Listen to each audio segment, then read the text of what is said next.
कैसे बताइयो ये सखी हमारा दिया सुहाग वाली बात।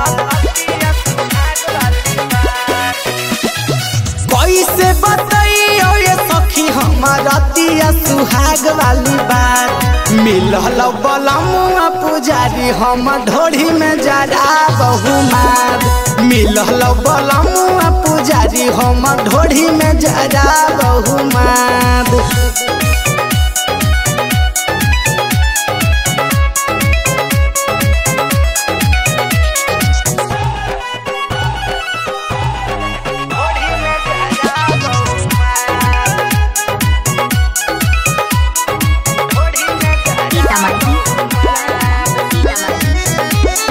से जिया पायावते करो है हवन हो। लेके गंगा जल शुद्ध करो है बदन हो। ये सखी से जिया पायावते करो है हवन हो। लेके गंगा जल शुद्ध करो है बदन हो। कहियो न खैली ये सखी हम प्यार वाला खूबे प्रसाद। कहियो न खैली ये सखी हम प्यार वाला खूबे प्रसाद। मिलल बलमुआ पुजारी हम ढोरी में जरा बहुमार। मिलल बलमुआ पुजारी हम ढोरी में जरा बहुमार।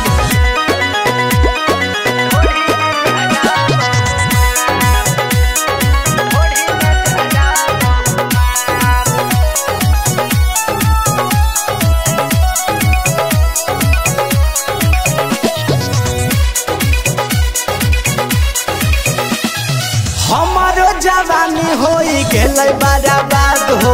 कहियो न मिलल भतार के सवाद हो। ए सखी हमारो जवानी हो गेलै बर्बाद हो। कहियो न मिलल भतार के सवाद हो। राहुल सरफराज यादव के ससुरो में आवे बड़ी याद। राहुल सरफराज यादव के ससुरो में आवे बड़ी याद। मिलल बलमुआ पुजारी हम ढोरी में जरा बहुमार। मिलल बलमुआ पुजारी सखी ढोरी में जरा बहुमार।